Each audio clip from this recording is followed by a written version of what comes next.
My Betty gonna be hearty soon.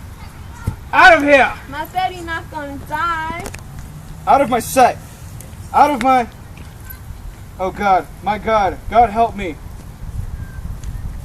Betty, child, dear child, will you open your eyes? Betty, little one. Uncle? Oh, let her come, let her come.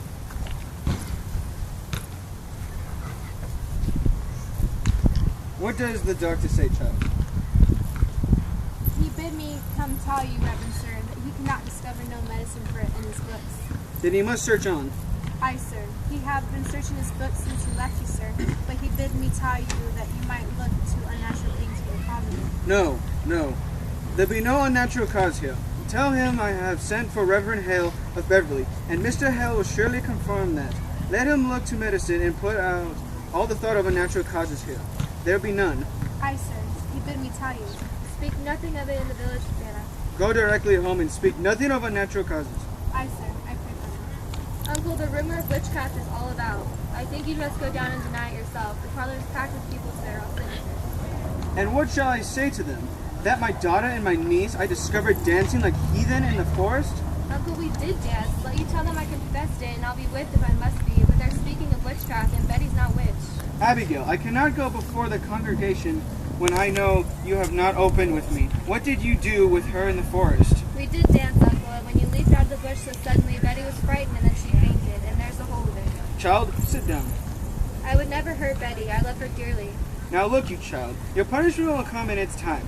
But if you trafficked with spirits in the forest, I must know it now, for surely my enemies will, and they will ruin me with it. But we never conjured spirits. Then why can she not move herself since midnight? This child is desperate.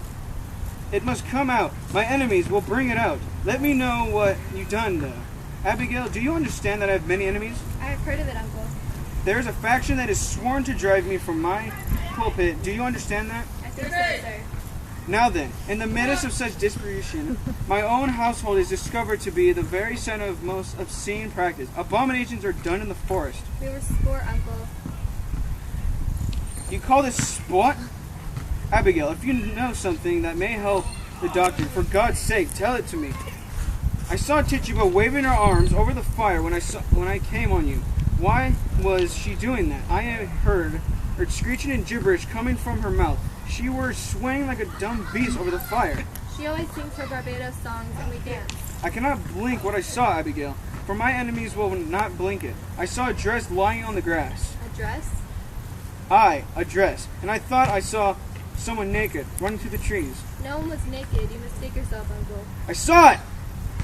Now, tell me true, Abigail, and I pray you feel the weight of the truth upon you. For now my mysteries and stake my ministry and perhaps your cousin's life. Whatever abomination you have done, give me all of it now, for I dare you not to be taken unaware when I go before them down there. There is nothing more, I swear it, Uncle. Abigail, I have fought her 3 long years to bend these stiff-necked people to me, and now I just when some good respect is rising for me in the parish. You compromise my very character. I have given you a home. Child, I have put clothes upon your back. Now give me upright answer. Your name in this town, it is entirely white, is it not? Why, I'm sure it is, sir. There be no blush about my name. Abigail, is there any other cause than you have told me for being discharged from Goody Proctor's of service? I have heard it said, and I tell you as I heard it, that she comes rarely to the church this year, for she will not sit so close to something spoiled. What signified that remark?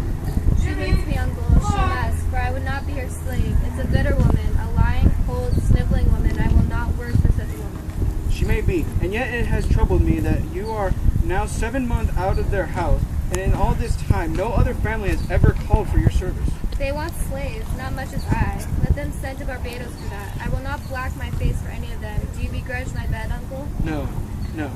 My name is good in the village. I will not have it said my name is soiled. Goody Proctor is a gossiping liar.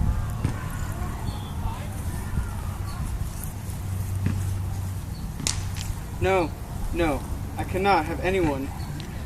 Why, Goody Putnam, come in. It is a marvel. It is surely a stroke of heaven upon you. No, Goody Putnam, it is. How high did she fly? How high? No, no, she never flew. Why, it's sure she did. Mr. Collins saw her going over in the little barn and came down light as a bird, he says. Now look, you, Goody Putnam. She never... Oh, good morning, Mr. Putnam. It is Providence. The thing is out now. It is a Providence. What's out, sir? What's... Why are her eyes closed? Look at.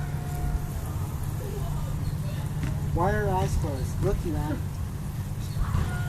Your Ruth is sick?